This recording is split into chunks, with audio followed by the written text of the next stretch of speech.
Hola, buenas tardes. Mi nombre es Luis Ángel Herrero Cardoso y a nombre de la Universidad Intercontinental, la CINEA, COMEX, Interceramic y Fundar MX, les damos la más cordial bienvenida a esta conferencia magistral impartida por la arquitecta Minche Mena. El día de hoy también nos estará acompañando la directora de la Universidad Intercontinental, Avril López Villeda, a quien ahorita le voy a ceder la palabra. Arquitecta, adelante. Muchas gracias. Gracias, Luis. Primero quiero dar las gracias a Fundar MX, en especial a la arquitecta María Bustamante, a la arquitecta Minche Mena y al arquitecto Luis Cardoso por haber apoyado, ya que fue invaluable todo el trabajo que realizaron para hacer posible esta conferencia. Posterior a ello, quiero platicarles muy brevemente de esta plática está dentro del marco de nuestro concurso que hacemos en la Universidad Intercontinental año con año. Y esta vez se trata, o el tema, es sobre un espacio, le llamamos espacio raíz, en donde una madre, una persona que se identifique como madre o alguna cuidadora, tenga la posibilidad de ejercer este papel como cuidadora, pero asimismo como una mujer profesionista, una mujer emprendedora, una persona que tiene la necesidad de hacer trabajos y de llevar a cabo un trabajo profesional. Durante el encierro, durante la pandemia, las mujeres fueron las más perjudicadas dentro de este tema, fueron las que más perdieron su trabajo o las que más lo tuvieron que dejar porque no tenían el espacio o no tenían los medios para poder tener a su hijo, poder dedicarse a la crianza y asimismo dedicarse al trabajo profesional. De esta manera es como nace la propuesta del espacio raíz. Y pues bueno, sin más, cedo la palabra nuevamente al arquitecto Luis, que va a presentar o va a darnos una breve semblanza de la arquitecta Mena. Gracias, Luis, y gracias a todos por estar presentes. Muchísimas gracias, Abril. Les cuento un poco de la arquitecta Minche. El día de hoy, pues, arquitecta de formación y profesión, polímata y amante del emprendimiento y la innovación humana por naturaleza. Minche Mena es egresada por la Architectural Association School of Architecture, Londres, de la maestría en diseño del medio ambiente sustentable, previamente titulada con honores en la licenciatura en arquitectura por la Universidad Iberoamericana. Su formación comprende estudios en León, Ciudad de México, Milán y Londres.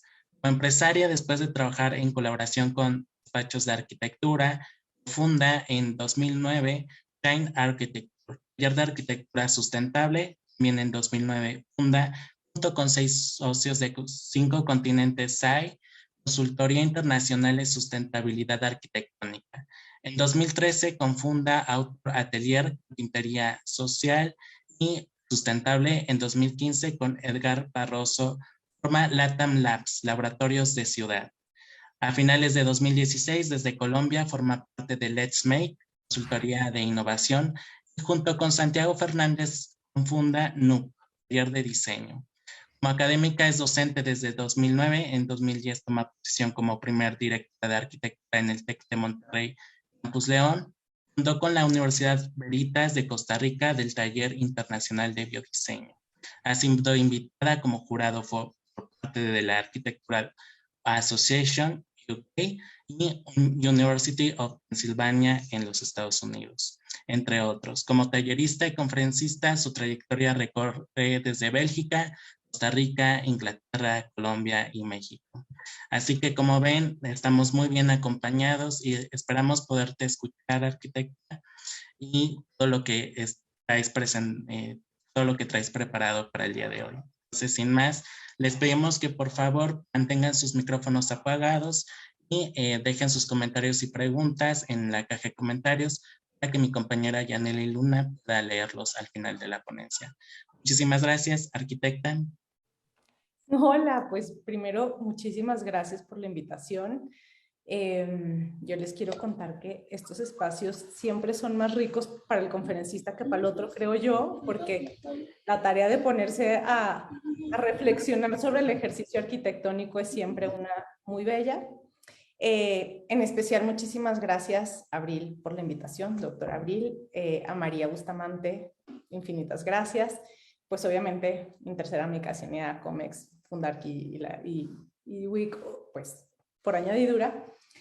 Y cuando me invitan a dar esta charla y leo un poco las bases del concurso, la realidad es que las fibras a mí se me empezaron a mover, porque es un tema excesivamente sensible para mí en estos momentos. Les comparto un poquito algo muy personal, pero que me parece que les sirve de preámbulo, y es que yo soy mamá de pandemia.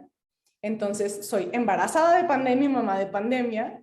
Tengo una pequeñita que aprovecho el comentario, si oyen un gritillo por ahí, puede ser una pequeñuela que anda rondando por la casa.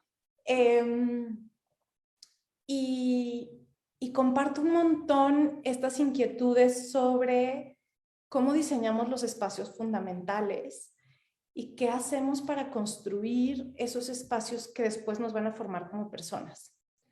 Entonces, sin duda creo que el tema es delicioso, súper profundo y un ejercicio que da para hacer cosas extraordinarias y con un gran compromiso social y humano en general, ¿no?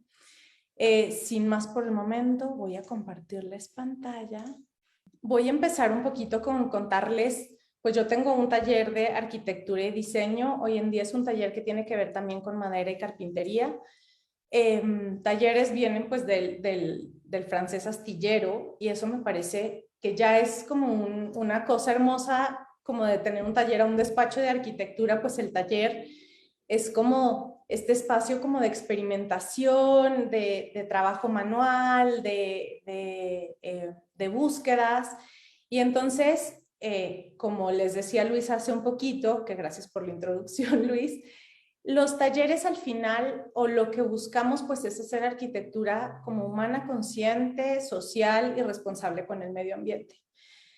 Pues mi maestría es en sustentabilidad, con lo cual evidentemente el tema de la responsabilidad ambiental se vuelve fundamental, aunque tengo que decirles que me parece que como ser sostenible o sustentable implica como sostener, y es como sostener la vida y sostener el mundo en el que vivimos, y eso es una responsabilidad enorme. Luego no sé por qué estudié eso después de que adquirí tremendas responsabilidades.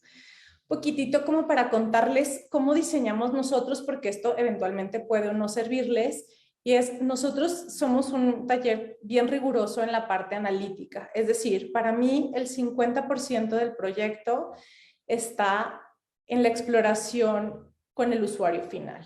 Y quisiera como decirles que ese análisis es sentarme horas con mis clientes a entender qué es lo que quieren, qué necesitan, cómo logramos esa experiencia de vida deseada. Y yo creo que esas han sido las horas más valiosas de mi ejercicio como arquitecta. Diseñar claramente es increíble y es un proceso súper estimulante. Sin embargo, cuando hay un montón de sustancia y un montón de análisis y de rigor en el proceso, ese tema de diseñar se vuelve claramente mucho más profundo y mucho más rico que lo que pudiera ser simplemente como hacer ejercicios de arquitectura desvinculada del ser humano, que francamente ha sido una gran parte del ejercicio arquitectónico que hemos vivido el siglo pasado.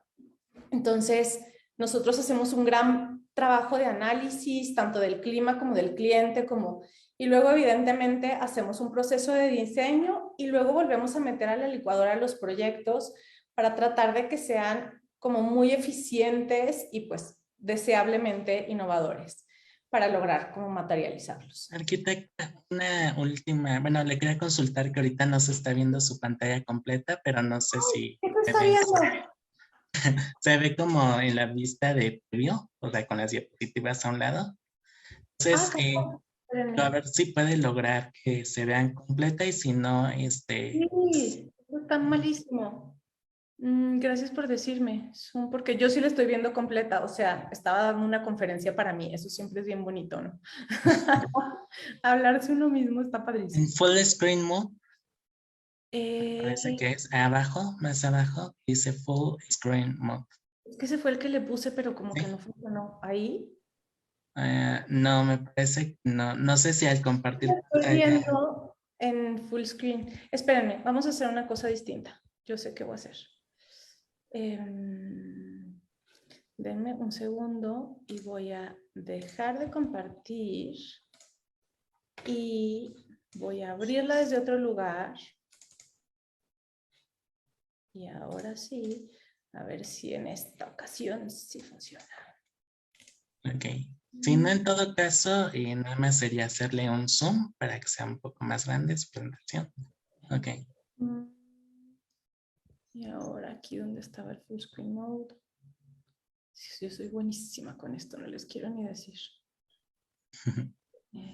Slideshow. ¿Ahora?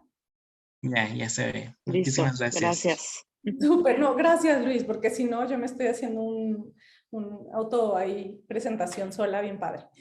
Bueno, entonces voy a arrancar por este que es mi primer, bueno, un proyecto compartido, pero es el primer proyecto construido en el que tengo participación. Y es un proyecto de un familiar cercano que yo estaba todavía estudiando arquitectura, decide emprender el camino de una guardería, que es completamente el tema que estamos viendo. Y yo formo parte como del equipo de diseño y estoy en la construcción casi que día y noche, intentando aprender lo más que se pudiera. Y mi vida profesional entonces arranca justo con uno de estos espacios de cuidado. Y pues esta es una guardería del Seguro Social. Las guarderías del Seguro Social tienen una cantidad de normas que no se alcanzan ni a imaginar. O sea, básicamente se vuelve como un combo de cosas que se vuelven tan restrictivos que los proyectos deberían de ser casi idénticos, con lo cual romper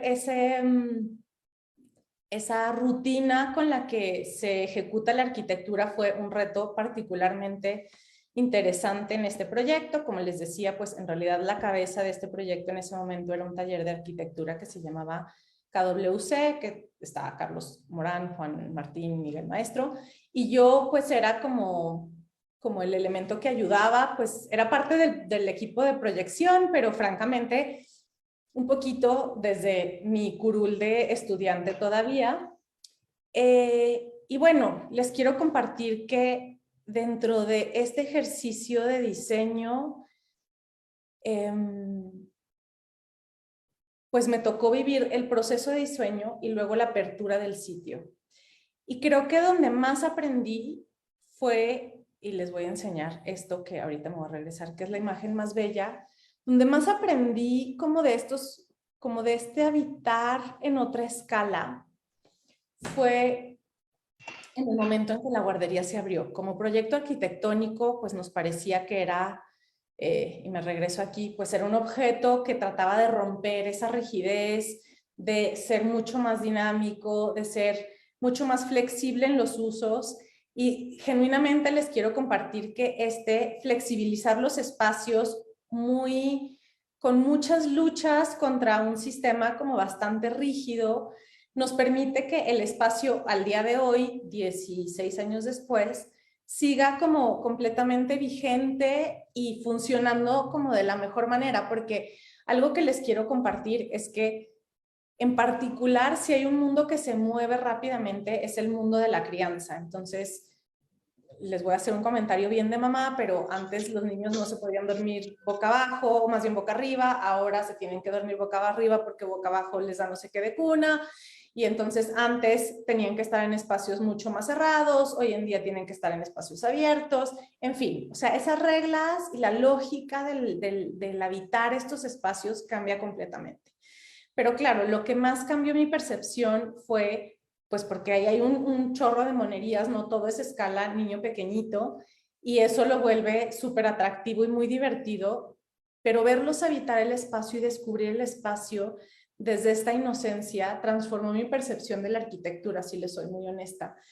Y una de las lecciones más grandes que me dejó es, pues esto es un poquito el espacio de nuevo, con unos salones súper translúcidos para poder tener como comunicación lo más posible, un proyecto como con un gran jardín, en fin. Pero esto, o sea, esa posibilidad de ver al mundo con esos ojos de inocencia y de descubrimiento han sido para mí un recordatorio constante de cómo debiésemos ver el mundo. Y es que esa mirada inocente del descubrimiento al final nos entrega siempre la oportunidad de ver las cosas o de encontrar en cada cosa y en cada momento un aprendizaje nuevo. Y yo creo que espero que todos ustedes enfrenten este proyecto que están haciendo y este concurso como con esa mirada de gran inocencia y haciendo como una reflexión retroactiva. Creo que al final, por más innovador que este proyecto pretendió ser, por la serie de restricciones, si quieren, y por las restricciones propias, tal vez pudo haber explorado un poquito más el mundo desde esta propuesta de valor extendida de cómo generar vínculos mucho más estrechos en la manera en la que conocemos el mundo. Y una conversación preliminar que estaba teniendo ahora con Abril y que quisiera compartirles es: el diseño de estos espacios no solamente es importante, sino es fundamental. Porque la manera en la que nos educan a ver desde nuestra infancia son los ojos que cargaremos al adulto. Si somos capaces de abrir nuevas perspectivas y brindar el mundo más diverso, heterogéneo y lleno de experiencias posibles para los niños y las mamás, los niños y su contexto, quisiera decirlo o compartirlo así, porque a veces será una mamá. La verdad es que yo vivo en un país que es un poco más progresista y la verdad que lo agradezco. Será una mamá o puede ser un papá, o puede ser una abuela, o puede ser quien sea, pero qué delicia darnos la oportunidad de ver con ojos frescos eso que quisiera que el mundo fuera. Y yo coincido con que estas cajas y estos espacios como ceñidos a, no, de aquí para allá hay un niño, de aquí para allá hay un papá. ¿Cómo es? Perdón, no, soy yo. Invitan un montón como la reflexión de estas nuevas maneras de convivir y de educarnos en todos los aspectos. Una vez dicho esto, me voy a permitir compartirles un par de proyectos de mi vida arquitectónica y un par de reflexiones asociadas al proyecto que están haciendo, que espero que les sean de utilidad. El segundo proyecto que les quiero compartir es un concurso. Es un centro de educación y prevención de desastres en Istambul y estos días me ha venido como súper fresco a la mente, pues uno, porque estamos viviendo en un mundo que presenta unas condiciones bien particulares en todos los sentidos, y el segundo es porque lo pasé muy rápido, pero me pareció que un tema lindo para ustedes era cómo tejer arquitectura, o sea, cómo empezar a abrir o a cruzar esos vínculos que van a ser la base de su carrera profesional. Y en este preciso proyecto, pues una de las grandes como restricciones o de los grandes retos era saber que tenían que existir en algunos lugares del mundo más proclives a tener conflictos y fenómenos naturales complejos, pues que hay estos espacios que se tienen que poder adaptar a 25,000 cosas. Entonces puede ser a mandar a un grupo de personas a vivir adentro del espacio, a volverse un refugio temporal para ciertos grupos o a hacer unos salones de clases si pasar algo con los centros educativos, etcétera. Con lo cual, pues el ejercicio se trataba un montón de, otra vez, estos espacios bien dinámicos y bien flexibles para poder permitir una serie de actividades incluso desconocidas, que eso lo volvía aún más retador. El proyecto empieza un poquito pensando en esta estructura que tenía que ser resistente a cualquier cantidad de fenómenos naturales contravenientes que se alcanzan a imaginar, díganse terremotos, inundaciones, etcétera, porque tenía que abarcarlo un poco todo, y eso lo hacía complejo, pero también súper rico. Y luego, ven mi mouse. Luis, si me puedes contar. Sí, lo vemos. Sí, súper. Y entonces, nada, pues tenía que empezar a hacer estos espacios como transformers por dentro, que si ven este juego como de negros y blancos, lo que hacían era permitir como emergencia, refugio, multiusos, eventos, o sea, como transformarse a sí mismo en una serie infinita de posibilidades, y a la vez tenía el reto de como esta restricción económica.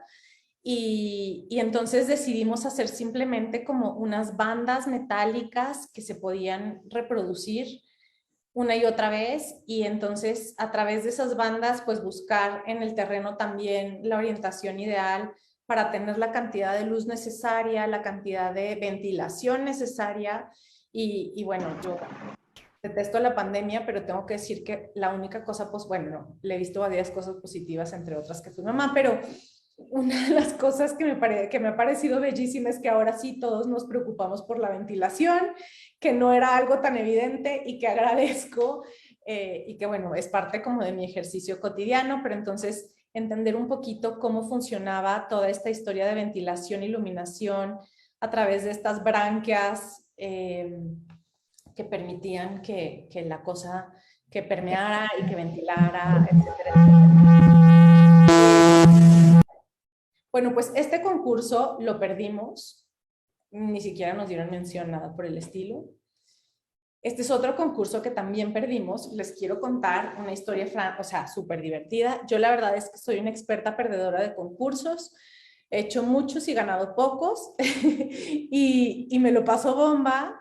Y los que he ganado, la verdad es que me los he disfrutado, pero hubo un momento de mi vida en donde le dije a mis compañeros de equipo como, creo que está buenísimo que ya no me inviten porque seguro no lo vamos a lograr si estoy en el equipo. Sin embargo, hoy en día en retrospectiva son estos proyectos de equipo los que me han hecho mucho más rica la vida. En realidad yo soy una experta colaboradora y una pésima trabajadora sola. A mí me encantan los equipos y francamente me siento muy buena trabajando en ellos. Este ejercicio estuvo buenísimo y el resultado fue como un poco feíto y todo, pero el ejercicio fue delicioso. Entonces, estábamos como contexto saliendo de la maestría. En ese momento estaban Pirandea trabajando para Zaha Hadid. Yo ya me había regresado a México y tenía mi pequeño despacho. Alkis, que vivía en Cyprus, fue el que nos invitó y estaba trabajando como para Tíos Pirópolis, que es un personaje que hace como cosas súper locas. Y entonces empezamos a hacer un poco la propuesta conceptual, era una facultad de ingeniería, entonces empezamos a hacer una propuesta conceptual y cómo iban a ser las envolventes.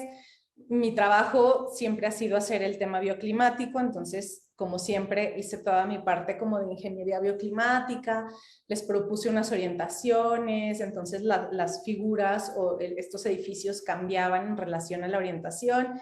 Y hasta aquí todo era súper interesante, mi historia con la ventilación, las tablas bioclimáticas, etc. Y bueno, entonces empezábamos a trabajar como con estas paredes que se iban moviendo y tal. Y una parte importantísima del proyecto era la incorporación del ingeniero en el proyecto. Y ahí es que todo se nos vino un poco abajo porque pues la cosa se empezó a rigidizar tremendamente y estas envolventes que eran como bien sutiles y unas mallas como amorfas acabarán siendo estos bloquecitos como todos rectangularcillos y bueno, una cosa muy chistosa, pero la reflexión de este proyecto pues son dos cosas. La primera, la riqueza del trabajo en equipo, es decir, éramos un equipo que hace como 10, 11 años estaba uno en Cyprus, otro en Inglaterra, nosotros en México, todos trabajando juntos, todos con una educación y una ideología súper distinta, y esto haciendo el proyecto espectacularmente valioso, y la otra, la incorporación de las restricciones que vienen a la hora de construir y que son naturales en todos los proyectos y que hay que a veces tomar en cuenta desde el principio.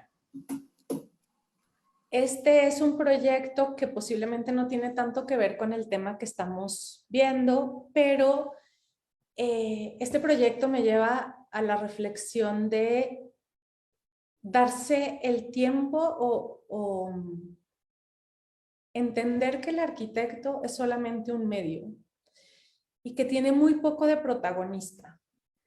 Me parece que, pues, supongo que todos vieron al ahora ganador del Pritzker, a Francis Queré, que a mí me hace vibrar y me emociona enormemente como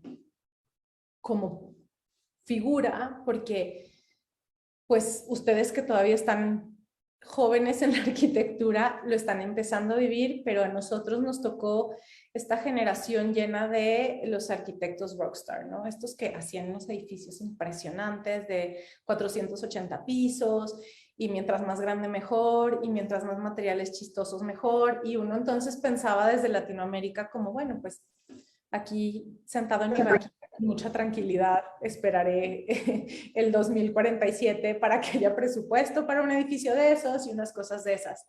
Y bueno, el Pritzker ha ido como modificándose hasta lo que pasa ayer, que me parece muy conmovedor, que es este arquitecto que estudia arquitectura para hacer mejores escuelas en su país, ¿no? Como con un discurso genuinamente humilde, social y súper enfocado, si bien él vive en Berlín, pues a la realidad desde la que él viene.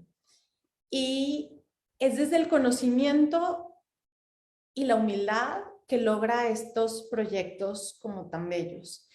Y les hablo del arquitecto como un medio porque este es un proyecto que se quedó en proyecto, y se quedó en proyecto con un ejecutivo y listos para empezar, o sea, recibiendo el cheque del inicio de obra.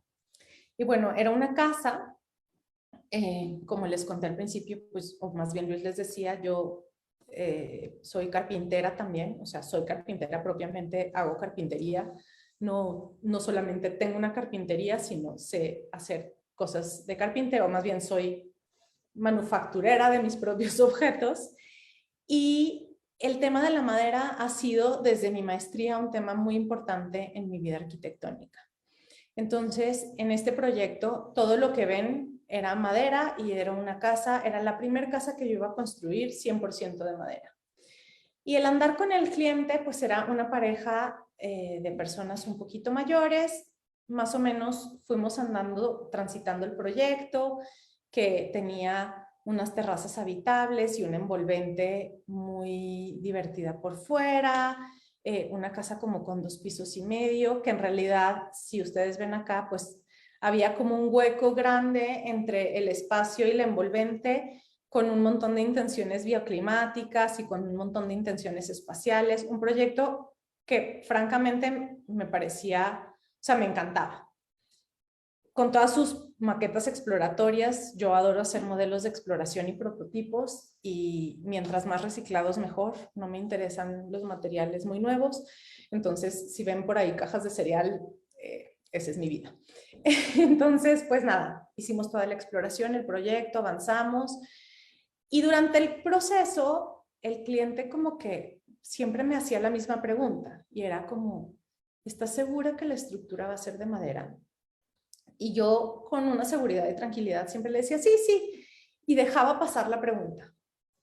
Y pasó 1 año y medio del proyecto, o sea, desde el diseño hasta el proyecto ejecutivo, y el día que llegamos a que me dieran el cheque de la construcción, me dice la clienta, aquí está el dinero para, o sea, el primer cheque, pero te quiero pedir un favor, Minche, quiero que la estructura sea de concreto. Y francamente, creo que es de los momentos, yo no me suelo quedar impávida fácilmente, siempre encuentro hasta un chiste para salirme de la historia, yo qué sé. Y ese día, o sea, me pusieron como Frozen, ¿no? Así, pantalla, y no estaba entendiendo nada de lo que estaba pasando. como que, y lo único que me quedó decirle, estaban mi jefe de taller y alguien más, como en la parte posterior, y estaban con cara de plato, así de, ¿y qué va a pasar aquí? Entonces, claro, le dije, es que yo me dedico a hacer arquitectura sustentable, es decir, yo no hago casas de concreto. Y me dijo, sí, pero es que nos da mucho miedo la madera y pensamos que esta es la casa que queremos, pero la queremos en concreto. Y entonces, en ese momento, lo único que me quedó decirles es, yo no soy la persona que puede construir esta casa. O sea, yo no puedo ir adelante con un proyecto que contraviene un poquito mi ética y lo que hago. Pero la lección va muchísimo más allá porque me parece que el error no es del cliente, sino del arquitecto. Porque surgió en un par de ocasiones esta inquietud como de, ¿y de madera? Y es posible que yo no haya querido detenerme en el cuestionamiento y haya obviado un poquito la conversación, como prefiriendo, como pensando que yo iba a poder llevar al cliente a donde quería, que es un error súper común de los arquitectos, como pensar que sabemos más que el que va a habitar el espacio. Y eso se llama ego y es justo lo contrario a la humildad. Y creo que la invitación más grande es a eliminarlo prontito porque si no se aprende a golpes, como en esta ocasión. Si ven, les voy a contar un montón de mis errores de la vida de arquitecta, pero me parece divertido para que todos vayamos compartiendo estas experiencias. Y bueno, entonces la historia es que obviamente la casa no se construyó. Terminó en un lindo proyecto para dar conferencias y enseñarle a todo el mundo qué es lo que no se tiene que hacer. Pues, todas las estrategias de masa térmica, no sé qué, pues se fueron a un bote de basura, bellamente. La señora hizo su casa de concreto. Obviamente el constructor que le hizo la casa de concreto, pues no pudo hacer nada. O sea, estos pliegues, todo funcionaba muy mal. Luego me pidieron que fuera a supervisar la obra y yo no era ni siquiera capaz de pararme ahí, pues, o sea, entre que quería llorar y aventarme de un balcón y aventar al constructor, decidí que era mejor opción no pararme por allá. Estas cosas suceden, entonces la reflexión grande es más en este punto de su formación. Por favor, cuando tengan un proyecto, tómense el tiempo y que sea la parte más exhaustiva de su proyecto de entender quién es el usuario final.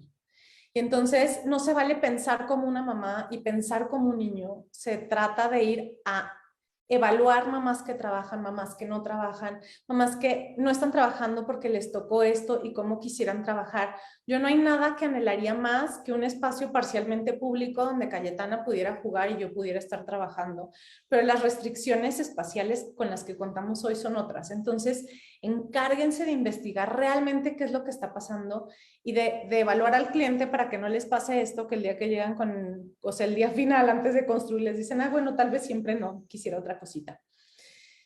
Este tercer proyecto es un concurso para Arquine, que como les decía, soy una experta perdedora de concursos, también lo perdimos a mucha honra, y era un centro de aprendizaje digital. Y lo encuentro particularmente útil en este caso, pues porque el programa arquitectónico era, se llamaba como Media Park en Ciudad Juárez. Entonces, cuando leí el título del asunto, pues me pareció muy divertido que pues era un parque. Entonces empecé a investigar la temperatura de Ciudad Juárez y pues es gravísimo lo que sucede ahí, ¿cierto? Y la arquitectura de Ciudad Juárez es, hagan de cuenta que no entendimos nada en relación al clima. O sea, decidimos negar por completo lo que pasa, pensar que es un clima súper agradable, que todo lo puedo hacer de lata y de lámina y que vamos a estar súper bien.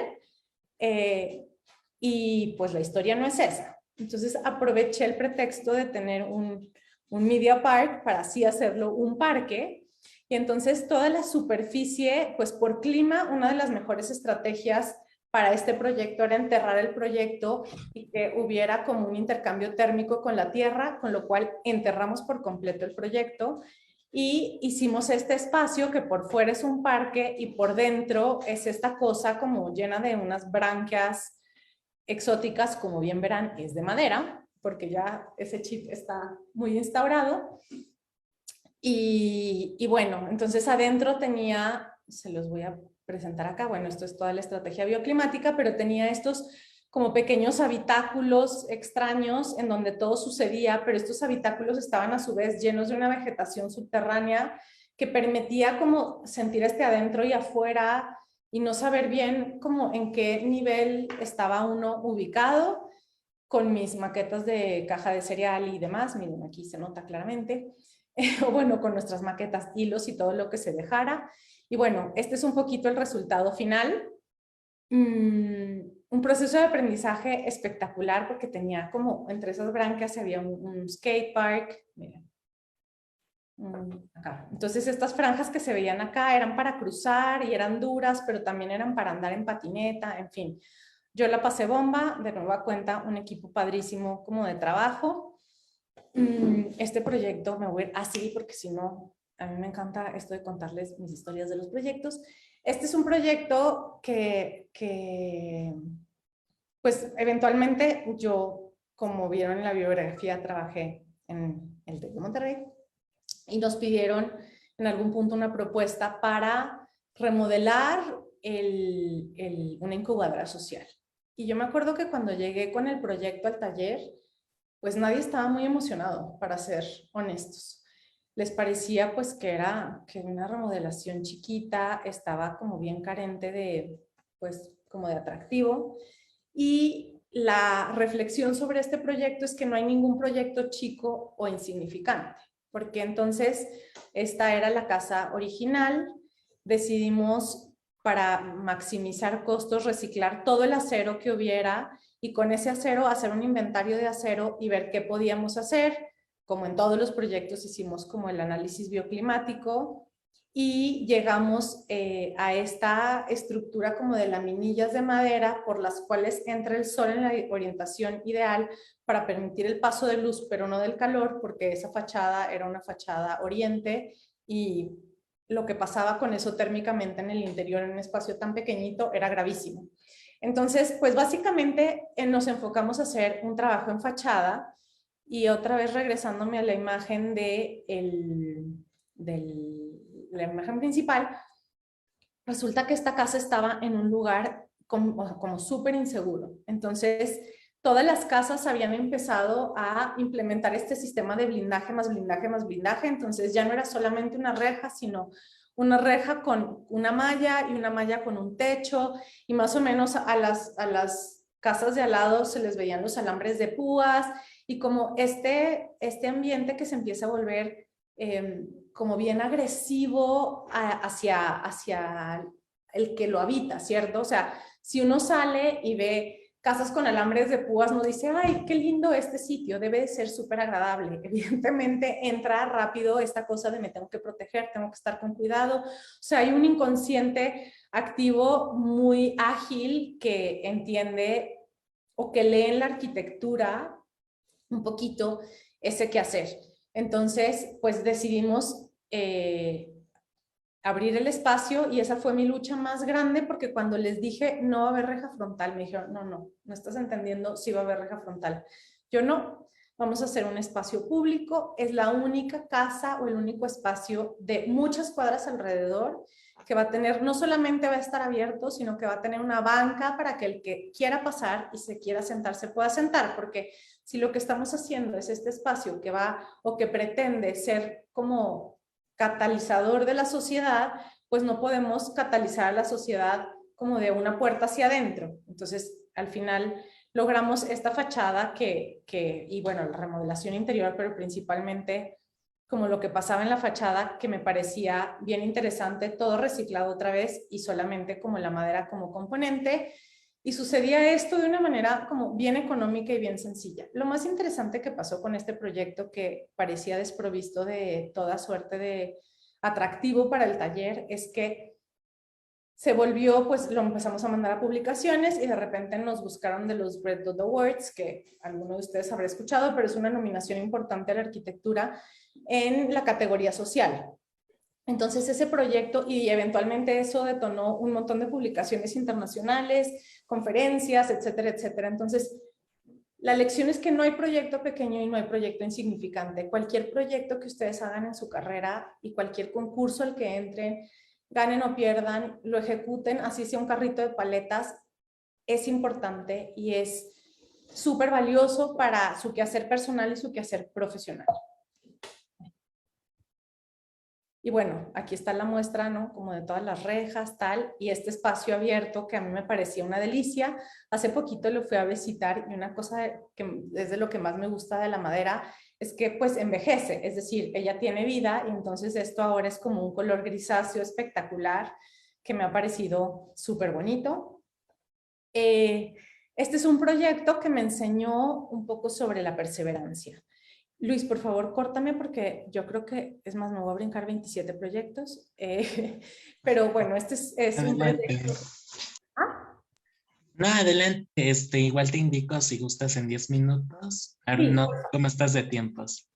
sí, porque ya llevo Ok, como media hora y estoy lista para otra media hora más, no es cierto. ok. Bueno, entonces, este proyecto es el ejercicio más grande de perseverancia y yo creo que una de las grandes lecciones en lo que ustedes están haciendo es, cuando hacen un concurso es muy interesante leer las bases, es súper interesante tratar de entender de dónde nacen y es mucho más interesante, como les decía, ir con el cliente o con el usuario final, entender qué es lo que quiere y retar un poquito lo que pasa a nivel concurso, ¿cierto? Entonces, se vale soportar y sostener tesis una vez uno tiene la validación social o uno tiene la validación del usuario final sobre lo que está proponiendo.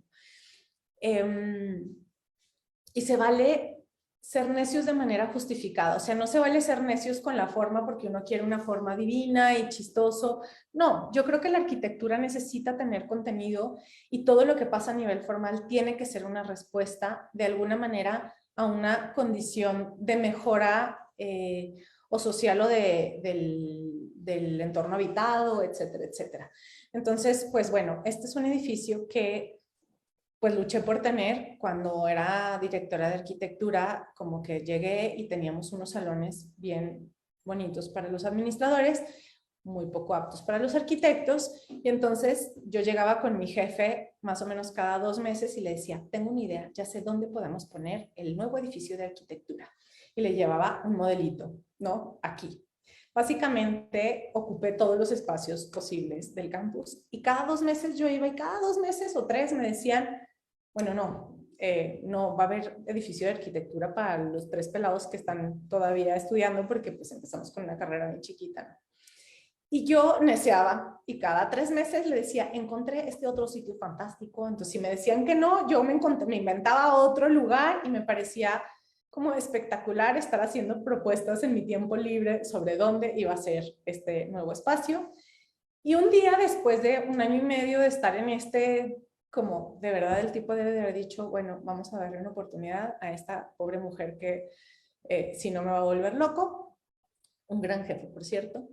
Y me dijo, bueno, pues resulta que hay un recurso que si puedes justificar bien por qué necesitas el edificio, es posible que lo podamos ganar. Entonces me hice un texto, un dossier, unos renders, un no sé qué, toda emocionada. Lo pasamos y nos dieron el dinero. Y entonces construimos, pues remodelamos en realidad un edificio que aparte nadie quería y todos como que me decían, ay, bien chistosa, que quieres hacer algo ahí. Y bueno, esta es como la remodelación que tiene pues tiene una circulación exterior, evidentemente en la cara, que tiene más problemas medioambientales, como para resolver. De hecho, si lo ven acá, no se ve en esta foto, ahora se va a ver. Pues los edificios altamente ocupados tienen un problema de ventilación súper serio y de intercambios de aire. Entonces, la primera parte del proyecto tenía que ver como con esta gran rampa exterior que lo que hacía era darle una segunda piel a la orientación más o menos privilegiada. Y luego y que aparte era perfecto porque digamos que el sol está acá atrás, entonces como que a esta zona de acá difícilmente le pegaba. De hecho, se ve muy evidentemente en la foto que aquí se ve el sol, aquí se ve el sol, y ya estas caras están muchísimo más sombreadas. Y bueno, obviamente lleno de estrategias bioclimáticas. Si ustedes ven, las ventanas no cierran, sino están siempre abiertas. Aquí están todos los ejercicios de ventilación e iluminación, que me parecía o nos parecía como taller que eran las dos pues los dos temas más preocupantes. Aquí está el primer modelo, la maqueta y lo que sucedió. Y bueno, como súper interesante para reflexionar, los más críticos sobre lo que pasaba en la parte sostenible fueron mis alumnos y eso me encantó. De hecho, este edificio lo utilizamos un montón como ejercicio de estudio porque pues ustedes ven estas aperturas. Entonces, claro, yo hice cálculos para los días en donde había un montón de gente trabajando en el taller en la noche y cuando estaba lleno eso funcionaba súper bien. Pero si había 3 personas, o sea, cuidado con el suéter que había que llevarse porque las noches de diciembre eran una cosa un poco agresiva. Entonces, claro, yo les decía, yo se los hice bien frío para que no durmieran. No, la realidad es que el cálculo falló un poquito, como un grado y medio en invierno, en el verano sí se comportaba de manera sostenida, pero pues si ven incluso la textura o la piel va cambiando o sea, se va volviendo más opaca o más translúcida en relación a la posición solar. Bueno, un poquito el espacio, pero entonces la invitación como a ser un poco perseverantes más que necios, como perseverantes en los proyectos y a ser súper astutos en lo que vayan a proponer. Y espérenme, yo me voy a brincar acá, porque si no, bueno.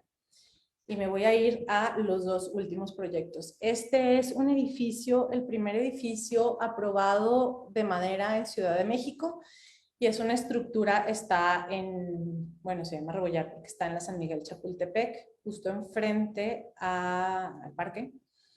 Y este edificio tiene unas condiciones muy particulares y es que hay una casa histórica plantada en la esquina y una posibilidad de construir 8 niveles, que van a ver 1, 2, 3, 4, 5, 6, 7, 8, sí, 8 niveles, pues con una serie de limitaciones, ¿no? Porque pues hay un parque enfrente, una casa que hay que conservar y luego un edificio que necesita estacionamientos, sea lo que sea el uso, en un terreno triangular súper pequeñito. Lo que hicimos como para resolver este gran reto fue primero entender un poquito las premisas. Y yo creo que una de las cosas que más me llama la atención de Chapultepec es como la sutura urbana que marca. Es decir, uno tiene un gran parque y luego tiene una gran avenida y luego tiene como unos grandes cierres frontales, ¿cierto? O sea, si uno camina del lado de la San Miguel Chapultepec, pues es una acera bien hostil, con un sol inclemente y con solo estas puertas que se van como mostrando al usuario. Entonces, yo creo que algo, y por eso les decía esto de tejer, porque yo creo que la arquitectura de verdad nos teje como humanos y nos teje como a la ciudad. Entonces, pues qué agresivo esto de plantarnos un muro enfrente y la propuesta tenía que ver con la conservación de la casa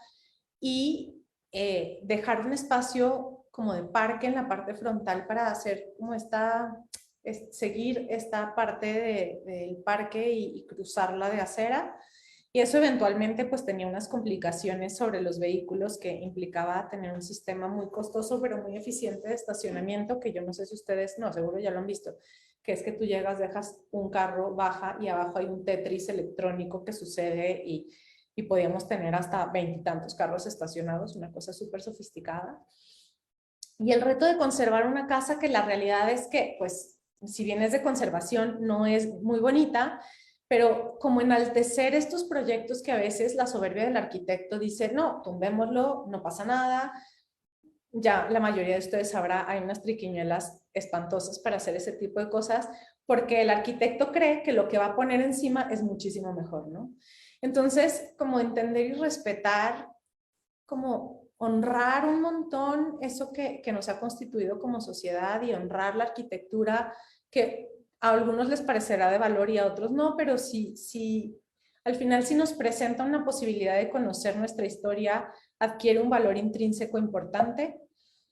Entonces un poco las plantas, eventualmente se volvió un espacio como para oficinas y coworks y pues este mundo un poco más digital y otra vez cuidaba como las orientaciones y cómo se cerraba y cómo se abría y bueno, llegó obviamente el día de ir como a los ingenieros y tuvimos una suerte increíble de tener un par de ingenieros que ya habían hecho un par de propuestas como súper locas. De hecho, son los ingenieros que le hacían las cosas a Zaha Hadid en México. Entonces esto les pareció como habas, o sea, como sí, bien fácil. Y bueno, pues logramos no solamente diseñar la estructura, sí tenía dos elementos metálicos, que son estos dos grandes elementos portantes, por norma sísmica mexicana que no pudimos evitar, pero todo el resto de la estructura, pues una estructura en madera. Luego llegó el momento, y bueno, aquí el parque que conectaba la San Miguel Chapultepec con Chapultepec propiamente, o con una vista frontal, y aquí estaba esta cosa súper tecnológica de los elevadores de carros que me parecía que a mí me sobrepasaba un poquito, pero bueno, fuera de eso, era un poco lo que queríamos lograr. Nos tomó 2 años y medio y todas las idas y venidas inimaginables, la licencia de construcción. Eventualmente lo logramos, la licencia está vigente, ahora el cliente es el que, pues supongo que con una pandemia de por medio también está pensando qué hacer y cómo hacer este proyecto vivir, pero bueno, entonces un poco compartirles pues que las luchas por las estructuras de madera o por lo que ustedes quieran, tierra, lo que sea, pero porfa conéctense con algo que para ustedes sea significativo, o sea, las tendencias no siempre son una cosa tan oportuna, pienso yo. Y bueno, esperando que la próxima vez que nos veamos les pueda contar que ya estamos en la cimentación o algo por el estilo. Un centro universitario de innovación. Replantear una universidad desde los universitarios es la cosa más divertida que me ha tocado hacer. Entonces, este programa contra los dueños de la universidad me dediqué a hacerlo con los universitarios. O sea, pues yo estaba no recién egresada, pero tenía pocos años, entonces también como una frescura de pensar cómo me hubiera gustado a mí vivir mi vida universitaria. Y bueno, esto no van a haber muchos edificios porque eventualmente terminamos con un gran plan maestro, un edificio que ya estaba incluido, pero por ejemplo era una universidad que tenía huertos y frutas y verduras para todos. Entonces, una de las premisas universitarias es que si tú tenías ganas de una manzana, pues no tuvieras que pagar por ella, sino que tu cuota fuera sembrarla. Entonces, como con unas lógicas muy interesantes de la habitación colectiva del espacio, una universidad para la innovación que tenía que comprometerse con ello. Y la historia es como muy bonita porque nosotros proponíamos unos volúmenes de habitabilidad, pero el dueño de este predio, que es súper ambicioso, lo que pretendía era invitar a un arquitecto mexicano interesante para hacer cada uno de los edificios. O sea, nosotros hacíamos el master plan y luego cada edificio, digo, podíamos escoger qué edificio íbamos a diseñar y cada edificio iba a ser diseñado por un arquitecto mexicano. Este es otro de los proyectos que, pues, construir una universidad no es un tema de 3 pesos, entonces, pues, sigue esperando como adquirir vida. Este es otro concurso que, por supuesto, perdí, porque ya sabemos que Minche pierde los concursos y es muy feliz con ello, y es el concurso del Museo Nacional de la Memoria, y este es un concurso muy divertido porque yo nunca me imaginé que fuera a vivir en Colombia. Lo hice 1 año y medio antes de venirme a vivir para acá, pero en ese momento ni siquiera se visualizaba que yo iba a terminar en este país. Y el tema de la memoria acá es una cosa muy impresionante, o sea, como honrar el tema del conflicto, que el conflicto nos daría para toda una conferencia, pero solo por ponerles un poco la escena, pues Colombia duró más de 50 años en guerra y esa guerra empezó con el narcotráfico y luego con que le permitieron a Colombia el porte de armas para defenderse en contra del narco y luego los militares atacando a ambos grupos y eso volviéndose un poco un desastre y sobre todo sacrificando a las pequeñas comunidades que han sido las que más han sufrido, porque para lograr todo eso los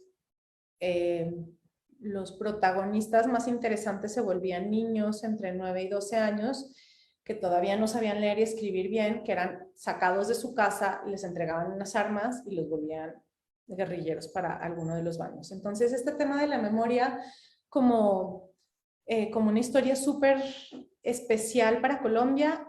Mis compañeros de equipo de concurso eran, había dos colombianos, obviamente, y la riqueza de ver el mundo distinto, creo que es lo que le da a este proyecto como vida. Bueno, en este sí nos dieron una mención, cabe destacar, ya íbamos mejorando, o sea, ya no lo perdíamos todo, luego ya he ganado cosas, ¿eh? No se les voy a presentar, pero ya he ganado. Y entonces, pues otra vez una estructura de madera, motivo por el cual perdimos. Luego conocí al jurado años después y me dijeron, Minche, no había posibilidad que fuéramos a hacer una estructura de madera para un museo, qué miedo. Y bueno, y esto que al final en fachada eran unos textiles con una reminiscencia colombiana, poco propuesta por mí, y que igual volví a hacer una cosa como de un espacio súper público o sea, con una escalera protagonista del espacio. Entonces las salas se ubicaban a los lados de esta gran estructura de madera con este tejido y terminaban en un gran parque público en la azotea. A ver si aquí hay un par más. Claro, entonces empezando y todo con una construcción muy linda basada en un escrito de un libro de un escritor colombiano que hablaba como Colombia nace del agua y todas sus culturas ancestrales nacen del agua. Entonces, arrancando el paseo del edificio por como reencontrarnos con el agua y con esta posibilidad de borrar el conflicto y empezar de nuevo. Y como les decía, estos paseos pues como esculturales inmensos, de escalinatas habitables para hacer eventos, para sentarse, para lo que fuera. Y como ya voy encima del tiempo, bueno, pues un gran aprendizaje también con un equipo de ingenieros increíble que me hizo como por primera vez sentir que esto era 100%, más bien no, desde Rebollar yo estaba clara que esto era 100% posible, pero confiando que estábamos con una propuesta súper sólida para un concurso en madera. Este es el último proyecto que les quiero presentar hoy y tiene como menos que ver que todos los anteriores.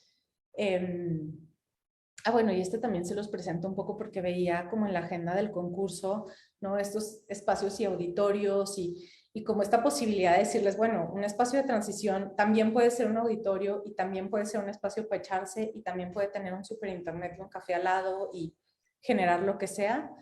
Y este último proyecto pues que otra vez es una casa de madera, que después de 10 años de neciarle la madera, se construyó.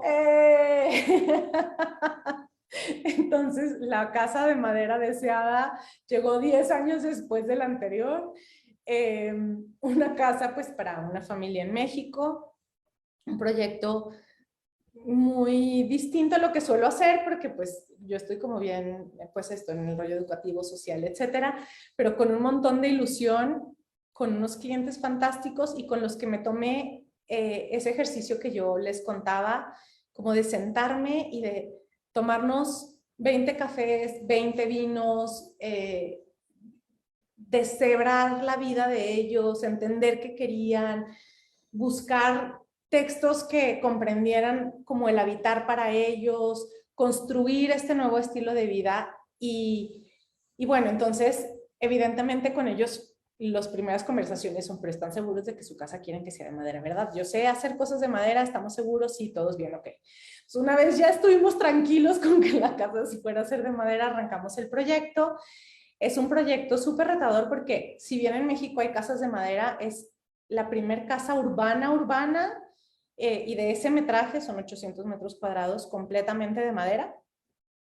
Bueno, la cimentación no, quiero aclararlo evidentemente, pero bueno, pues un proyecto que es una casa que está recién habitada desde enero, pero que les quiero compartir. Bueno, estos un poquito eran los renders y la idea de qué queríamos lograr con el espacio. Otra vez, o sea, no hay proyecto que yo haga que no tenga una serie de estudios bioclimáticos, etcétera. Una historia bonita de esta casa es que en este patio, entonces toda la casa la diseñé pensando en un patio y ese patio tenía un órgano gigante. O sea, el terreno tenía un órgano espectacular, entonces yo decidí hacer un patio alrededor de ese órgano. Cuidábamos al órgano, o sea, le llevábamos de comer y no alimento, para que fuera cada día más lindo y más bello. Y el día que arrancamos la obra, llego en la mañana, llegan, yo no, pues, había un constructor que es Carlos y Juan, que eran con los que hice el mismo proyecto, que ahora tienen también una constructora. Entonces todos cuidando el órgano, en la mañana llegamos y la retroexcavadora, llego en la tarde y no hay órgano. Yo, esto no está pasando, me voy a echar de reversa, voy a respirar profundo, voy a regresar. Regresé y no había órgano y yo hiperventilé un poco, me bajé del coche, pregunté qué había pasado y lo tumbaron sin querer. Y claro, hiperventilé enormemente. Y bueno, al final fue el pretexto para un patio que entonces en los renders le cambiamos ya, olvidamos el órgano y pusimos un árbol porque pues ya que, pero pues todo el proyecto se había diseñado en torno a un órgano que decidieron eliminar el primer día de la obra. Y bueno, compartiéndoles un poquito, yo cada vez soy menos amante de los renders. Mis procesos son súper manuales, son un montón de sketches, son un montón de perspectivas a mano. Yo creo que soy un amante del proceso y no del producto terminado. Si por ahí están mis alumnos, lo sabrán perfecto. O sea, a mí me parece que el proceso de construir con el cliente y con uno mismo, pues a mano es muchísimo más interesante y mucho menos comprometido. Pero bueno, eventualmente hoy en día todos los clientes quieren ver un render de lo que va a ser su casa. Entonces nosotros presentamos estas imágenes, ¿cierto? Y un poco para que vean, pues esta es un poco esta vista y aquí está en la vida real. Entonces estábamos muy contentos porque yo creo que el render, la realidad superó el render. Y una casa, pues esto, que termina con una estructura de madera al 100%. Una casa que aparte, yo me acuerdo que les decía a los clientes de llevemos esto lo más lejos a la sostenibilidad posible. Y mi cliente solo me decía, y nos va a costar mucho más caro, y le decía, no, mi compromiso es que nos cueste lo mismo que una casa normal, pero que tenga muchas más, como que todo sea sostenible. Y entonces, pues les quiero compartir que para mí es súper bello porque así, o sea, todo lo que ven acá se puede reciclar.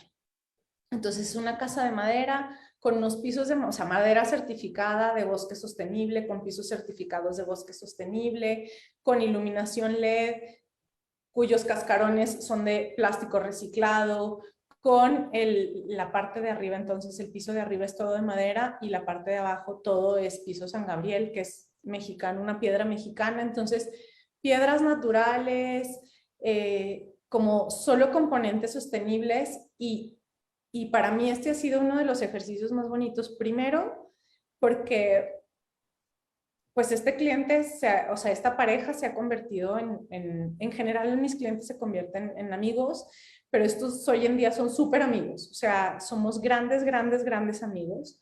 La segunda cosa que es bellísima es que después de que la terminamos, he recibido 3 llamadas para decirme, es que esto supera lo que pensábamos que podíamos vivir. O sea, el trabajo con el cliente sí funcionó y no solamente viven felices, sino que, o sea, hace 3 días todavía me habló el cliente y a mí se me salían las lagrimillas casi, casi porque me decía, como, no es cierto, no fue hace 3 días, fue una semana, me decía, yo veo el techo en la mañana y me pareció increíble lo que veía. Yo decía, esto es para mi arquitectura.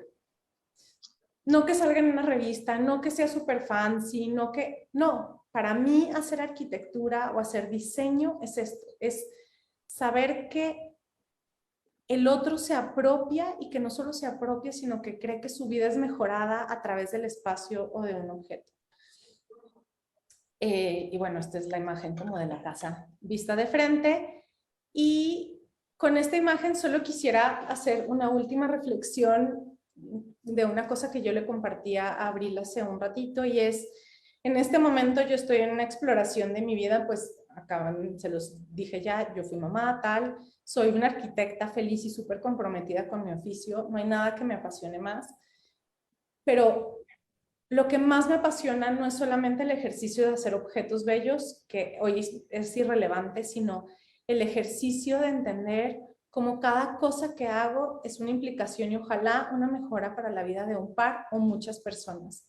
Y entonces en esa construcción estoy haciendo una serie de ejercicios o de exploraciones para hacer objetos cosmogónicos, es decir, como recuperar, en este caso en Colombia, tradiciones y enseñanzas ancestrales y poderlas transmitir como al mundo o a la gente del mestizaje, quisiera yo decirlo así. Y hace poco me tocó ir o decidir a la parte de la Alta Amazonía, que es el Putumayo. Y en el Putumayo, pues llegué y me enfrenté como a una cultura completamente distinta, con un montón de aprendizajes. El primero es que ahí hay como una cosa que se llama la Guardia Indígena. Y esta hoy en día está encabezada por mujeres, es decir, son las mujeres las que salvaguardan. La Guardia Indígena no es un grupo que pelea para nada, por ningún motivo, todo lo contrario. Son guerreros con la palabra, es decir, se encargan de defender su territorio a partir de enseñarle al mundo qué es la belleza y el aporte que ellos hacen, que me ha parecido fantástico. Después de entender esto, entendí que entonces las familias pues están configuradas como las nuestras habitualmente, pero la mujer juega un rol muy especial, y es que la mujer es la encargada de la chagra, y la chagra es el huerto familiar. Quiere decir que cada casa tiene un huerto familiar, y el orgullo más grande de una mujer es, o como ellas me lo describían, primero soy mamá, luego cuido mi chagra y luego el resto.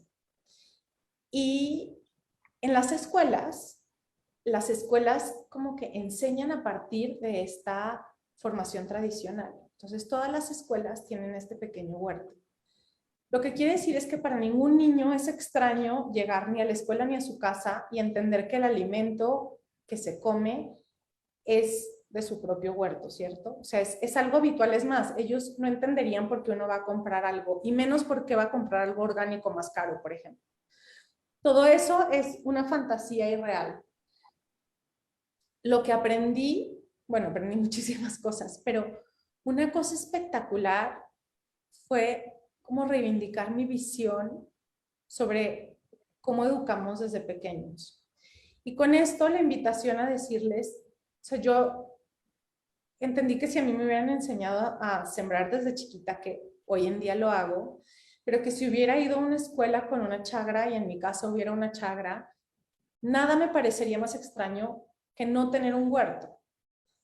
Pero hoy yo creo que nada nos parece más ajeno que tener un huerto. O nos parece como una cosa medio hipster, medio exótica, medio... Y producir alimento es una de las cosas más básicas. Pero como este ejemplo, hay un montón de ejemplos en la vida cotidiana de cómo nos hemos desconectado no solo de nuestras raíces, sino de la tierra, de la conciencia, de nuestro ser y de la profundidad con la que podemos vivir la vida. Y la invitación es como a reflexionar, como no hacer un concurso por hacer un concurso, sino aprovechar la oportunidad de reflexionar sobre la vida y sobre los inicios de la vida y las primeras experiencias de un ser humano en el mundo, para poder diseñar experiencias extraordinarias y revalorar si nuestra educación occidental es lo mejor, y más bien cómo investigar cuáles son las mejores prácticas ancestrales en el mundo y tratar de, y bueno, sobre todo en México, es decir, como reencontrarnos y volvernos a tejer con nosotros mismos y nuestras tradiciones. Y regresando al tema de Francis Queré, sus escuelas es que no son occidentales, ¿me explico? Sus escuelas son el medio en el que la gente de Burkina Faso está acostumbrada a ser educada. Y otra de las lindas experiencias que he tenido acá es eventualmente, pues aquí hay los centros de aprendizaje de los indígenas, se llaman malocas, y son como unos edificios redondos que no solamente sirven para aprender, sino en la tarde las mujeres toman las siestas con sus hijos, y en las noches puede haber una fiesta o una ceremonia, o se pueden emborrachar los hombres. O sea, es un poco el centro de todo, pero es el centro de la comunidad y está en el centro. Y hablando con un personaje de, bueno, un taita de una comunidad, me decía, no, pues es que nosotros le hemos pedido al gobierno 3 veces una sala de parto y una maloca. Y entonces, y les hacen caso, no, cada vez vienen y nos plantan un centro comunitario, cuadrado de cemento. Yo, ok, y yo, ¿qué pasa con eso? Pues está abandonado, y entonces ya no nos quieren dar dinero porque eso está abandonado. Dice, pero ¿cómo no va a estar abandonado si eso es de cemento y cuadrado y nosotros queremos algo redondo de paja? O sea, no tiene nada que ver. Y después tuve la oportunidad de hablar con un funcionario y le decía, pero es que ¿por qué les van a poner un centro comunitario cuando ellos están pidiendo como una maloca y una sala de parto? Y me decía, ah, claro, es que en el catálogo de construcción no aparece maloca, aparece centro comunitario. Entonces, cuando ellos piden maloca, nosotros les damos centro comunitario.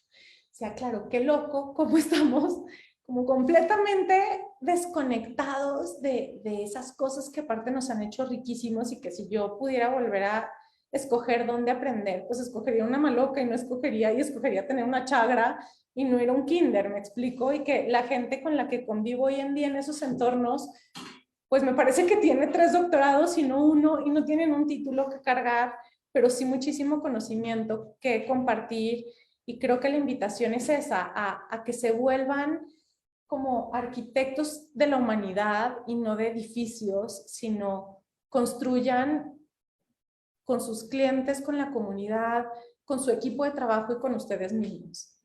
Y muchas gracias. Y ya me la volé muchísimo. No, no te preocupes. No, Muchísimas gracias. gracias. Y Al contrario, muchas nada, gracias. por compartir el tiempo y también por expresarnos sus propias experiencias. Más que pérdida sería resiliencia, ¿no? Al final consiguió lo que estaba buscando. Vamos a pasar con mi compañera Yaneli a hacerle los comentarios y preguntas. Y posteriormente vamos a dar cierre con, tanto con la directora de la Universidad Intercontinental, así como con la presidenta de Fundar. Entonces, adelante, Yaneli. Gracias. Sí, arquitecta, muchas gracias por la ponencia, estuvo muy enriquecedora. Muchas gracias también a todos por asistir. Justamente hablando acerca de esta resiliencia, pues entendemos que a veces puede ser bastante difícil este tema de los concursos. Sin embargo, ¿cuál sería su consejo de que por qué a pesar de que a veces se llegan a perder, cuál es la importancia de seguir participando en ellos? Pues es que me parece que es la reflexión propia de la arquitectura, es decir, el crecimiento humano no está en ganar nada.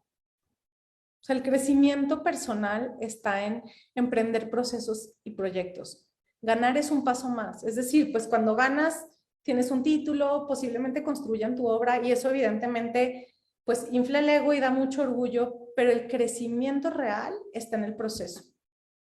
Con lo cual, yo les puedo decir que hacer concursos a mí me ha permitido trabajar con gente excepcional, las risas más grandes de mi vida, los crecimientos y las conversaciones más enriquecedoras, y está como debatir de una manera muy como desde opuestos ideológicos. Es decir, cuando estábamos haciendo el edificio de Cyprus, pues claro, todos teníamos religiones distintas y a la hora de vaciar eso, o sea, como que ni siquiera nos damos cuenta a veces qué permeados estamos por lo que nos construye en el pasado y cómo vamos cargando ciertas cosas. Entonces yo hacía unos comentarios que luego decía, claro, esto es muy mexicano, o sea, lo que estoy diciendo es muy mexicano y posiblemente en Cyprus no funciona para nada. Entonces, la realidad es que los concursos lo único que han hecho en mí es hacerme crecer como persona, con lo cual si los gano, los pierdo. Yo gané muchísimo participando, el resto pues depende de un jurado y el jurado puede ser, a mí que me ha tocado ya ser jurado de varios concursos, híjole, depende del humor con el que amaneciste, del equipo que se formó. O sea, no es que haya mejores ni peores proyectos, es que hay un grupo que determina como una voluntad específica en ese momento. Entonces, ganar o perder no es una condición importante a la hora de concursar. Totalmente de acuerdo, muchas gracias. Igual la directora aquí, Abril López Villeda, nos pregunta, arquitecta, ¿cómo llevó su maternidad en conjunto con su trabajo? Bueno, esa es una pregunta súper bonita. A ver, yo creo que sí ha habido un momento que a mí me haya hecho como profundizar en mi ejercicio profesional, ha sido la maternidad, porque esto se los cuento ya en un tema un poquito más, pues no de género, pero sí. Es decir, cuando tienes que decidir si vas a hacer un proyecto o lactar a un bebé y es una decisión consciente, la cosa se empieza a poner peluda porque sabes que algo importante tienes que sacrificar. Y me parece que lograr este balance, yo soy muy afortunada, tengo una hija genuinamente fantástica, o sea, a mí la pandemia me vino perfecto porque fuimos un hogar zen, Entonces tengo una hija que es zen y me deja trabajar perfecto. Y lo que decidí era un poquito sacrificar algo de los dos. Es decir, di leche todo lo que pude, regresé tarde a trabajar. Y, o sea, soy una mamá, muy en casa, muy presente, muy constante. Pero ¿por qué digo sacrifico los dos un poco? Porque también decidí que yo no soy un ser que pueda hablar de pañales y leche y todo el día. El desarrollo intelectual es de súper relevancia. Este proyecto que estoy haciendo de cosmogonía es muy importante para mí. Entonces, también decidí como delegar un poquito de esa parte de la maternidad que de manera consciente, pues mi esposo se encarga un montón de ella, y lo digo de manera consciente porque creo hoy en día que es fundamental tener unos lugares, como si queremos tener como equidad, el primero lugar donde se aprende eso es en la casa. Entonces, pues claro, yo me puedo ir al Putumayo gracias a que hay alguien que se queda con Cayetana, y me puedo ir a hacer mil cosas y doy clases en la universidad y tengo mi taller, conciliando un poquito agendas, y eso se vuelve como un poco corporativo en términos de familia porque hay que compartir, ¿no? Citas, agendas, cruzar cosas, pero luego uno lo gestiona perfecto y entiende que no va a ser el ser que era antes. Yo fui una workaholic tamaño 27, trabajé 18 horas, no, 18 no, pero al menos 12, 13 horas diarias, sí, sin duda. Y hoy en día ya no soy esa persona. O sea, hoy trabajo 6 y 7 y me doy cuenta que incluso produzco más que antes, o que soy más ejecutiva en la manera de producir. Entonces, pues ha sido una transición, una evolución. En serio, a mí la maternidad me ha llevado a cuestionarme cosas, como que me ha dado mucha profundidad en el ejercicio. Y con toda la honestidad les digo que me permite ser más selectiva. Es decir, antes agarraba el proyecto que llegara y hoy no lo hago, o sea, lo hago desde toda la humildad de decirle al cliente, estoy aquí para ti en este ejercicio y nos vamos a comprometer los dos. Entonces tengo poquitos proyectos súper comprometidos, súper seleccionados, con gente que sé que podemos hacer grandes cosas. O sea, si alguien duda si quiere hacer como cosas sostenibles en tierra y madera, pues ni siquiera abrimos la puerta. O sea, les digo con mucha tranquilidad que no soy yo. Y me ha permitido esto, o sea, como conectar más profundo, con menos personas, pero con ejercicios muchísimo más ricos. Y así es como lo llevo. Y la verdad es que, digo, hoy no apareció Cayetana, pero también les quiero decir que llevo la maternidad con toda la tranquilidad. O sea, si Cayetana pasa por aquí y grita, se las presento. También me parece que es muy honorable como enaltecer la maternidad y dejar de verlo como no, ella está allá mientras yo estoy aquí. Entonces, si pasa, qué chistoso. Si llora, igual soy capaz de pararme y decirles, denme un minuto. O sea, como desde ahí, ¿no? Como desde el lugar de la mamá orgullosa y la arquitecta contenta. Claro, muchas gracias. Me voy a apurar un poquito con las preguntas, que tenemos varias, para ver si alcanzamos a contestar todas. Rebeca Soriano Carmona nos pregunta, ¿considera jardines o áreas verdes en todos sus proyectos? ¿Cuáles son los proyectos que han sido más difíciles de proyectar? Sí, es más, para mí es que las áreas verdes no son cuestionables. Lo que me parece más irónico del mundo es que lleguemos a ser una ciudad, quitemos árboles y luego nos toca replantar. O sea, una cosa rarísima, no sé cómo lo entendimos todo tan mal, pues. Entonces, sí, para mí, es más, yo sí me siento como medio emocionalmente congestionada, voy y abrazo un árbol. No me importa lo que opine la gente en la ciudad, me da igual. Entonces, no es negociable que en mis proyectos haya árboles y vegetación. Y me parece, honestamente, ofensivo que no lo haya, porque es como el lugar de donde venimos, y negarle esa prioridad. Bueno, aparte tiene todo de bueno, ¿no? Es el lugar de donde venimos. Donde hay árboles cambia la temperatura. Son las mejores, o sea, los mejores instrumentos bioclimáticos y los pretextos. O sea, cuando nada te lo resolvió, una planta te lo resuelve. Entonces, mi pregunta sería, ¿por qué no usarlos? Más bien, no encuentro un motivo para que no estén presentes. ¿Y cuál ha sido el proyecto más difícil? Yo me atrevería a decir que todos tienen distintos grados de dificultad, o sea, unos en lo humano, otros en la interacción, otros en la interacción con, ¿no? Como en el aprendizaje o lograr desencarnar con el cliente o con el usuario. No tengo un proyecto que yo diga particularmente, creo que cada uno presenta retos, y si no los presentara me parecería preocupante. O sea, cuando un proyecto llega, como puedes hacer, es más, si alguien me dijera, haz lo que quieras, yo saldría corriendo, así, trin, por la derecha, no sabría qué hacer, bloqueo mental, no, o sea, necesita tener retos, necesita ser como sustancioso para poder empezar a trabajar. Muchas gracias. Y siguiendo con este tema de los materiales, ¿cuál ha sido el mayor reto que ha tenido que pasar con un material como la madera? Pregúntenle al arquitecto Luis Ángel, perdón. Los hay todos, es decir, construir en México en madera tiene todos los retos habidos y por haber, desde el diseño, el cliente, la licencia de construcción, las veces que yo me he tenido que ir, porque aparte, claro, entonces unos en el DF, otros en León, otros en Colombia. Entonces, cada vez me tengo que ir a sentar con 20 cafés a explicarles por qué la madera no es un mal material de construcción y yo me siento un poco como boba porque digo, ¿es en serio que tengo que convencer a alguien de esto? O sea, ¿estoy loca o cómo? ¿Es sustentable? ¿Dura muchísimo? Las grandes construcciones del mundo antiguo estaban hechas en madera. No entiendo por qué tengo que explicar esto.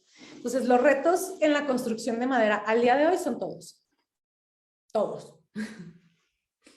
Muchas gracias. Sí, justamente también nuestra asistente Irma nos pregunta, arquitecta, después de la experiencia ante el cliente que cambió el material de madera por concreto, ¿qué consejo emitirías a los estudiantes para aprender a sobrellevar estas frustraciones que se nos presentan a veces ante estas, pues sí, estas situaciones que vivimos en nuestro día a día laboral? Bueno, yo creo que hay dos grandes reflexiones. La primera que les hacía, que les quiero recordar, y es, por favor, concilien con sus clientes. O sea, ese ejercicio en particular no era un problema de flecha, sino de indio. Es decir, el problema lo tuve yo porque si oyes a un cliente con una inquietud 20 veces, ahí hay una alarma roja. Y si te quieres tapar el sol con un dedo, nos equivocamos profundamente. O sea, humildad, humildad, humildad. Y entonces, humildad con sus clientes es la primera cosa que les quiero decir que va a ayudar a procesos eficientes de proyectos. Y bueno, la segunda cosa que aprendí con eso fue como entender que no todo el mundo está listo para todo, ¿ven? O sea, yo creo que yo estaba forzando un poco la marcha es más, yo creo francamente que hace 10 años ni siquiera la tecnología estaba lista para construir esa casa. O sea, iba a ser un proceso bien exploratorio de todas partes, que no es que no sigan siendo, o sea, los proyectos en madera en México, en Colombia, siguen siendo bien exploratorios porque no está todo inventado, no está, o sea, las ingenierías cuestan un montón de trabajo, los ingenieros me súper sobrecalculan todo y ahí me toca negociar. Y sobre la frustración, creo que lo mejor que podemos hacer es hacernos unos grandes amigos, porque es una carrera llena de frustraciones. O sea, más bien se vuelve como un deporte, así como, ay, hoy no me frustré, todo salió súper. Entonces, creo que es un poco empezar a acostumbrarse que ser arquitecto, y creo que mientras más humildes seamos, menos nos vamos a frustrar. O sea, mientras menos ego le pongamos a la cosa, más ligero es todo. Y la invitación es eso, como a ser ligeros de carga y a escuchar, a divertirse con lo que hacen, a entender que los errores son aprendizajes y que los procesos son enriquecedores y que esta carrera es así. O sea, bienvenidos a Arquitectura Diagonal, la fábrica de las frustraciones. Sí, excelente consejo. Muchas gracias. Igual Armando Rodríguez nos pregunta, ¿qué desafíos presenta la arquitectura en México en materia de sustentabilidad?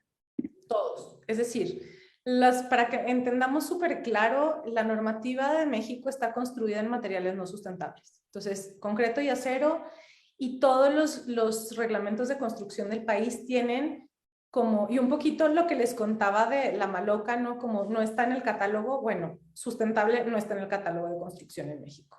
Entonces, si llegas a hacer un muro, bueno, ahorita estoy haciendo una casa en tierra y madera, ajúa, o sea, no se alcanzan a imaginar lo divertido que es sentarme como decirle, señor, la casa de tierra no se va a deshacer, la casa en madera ya no se incendia, siglo XXI es otra historia, muchas gracias. Creo que, y todo tiene que ver un poquito con la educación, es decir, venimos de lugares, o sea, la arquitectura mexicana es la epítome de la arquitectura en tierra, ¿cierto? Y entonces vamos y no aprendemos de arquitectura en tierra, sino de los grandes maestros europeos, ¿no? Vayámonos para otro continente, otro clima, otra historia, nada que ver, pero entonces ellos son los que nos van a enseñar cómo hacer arquitectura, un poco equivocada la cosa. Entonces tenemos muy poca conciencia de la riqueza patrimonial, pero no solamente tenemos poca conciencia, sino que borramos, ¿no?, toda esta historia patrimonial de construir en madera. O sea, construir en madera y adobe no es un invento ni de Minche Mena ni de los arquitectos que lo están haciendo en el país. O sea, señores, como 400 años de historia.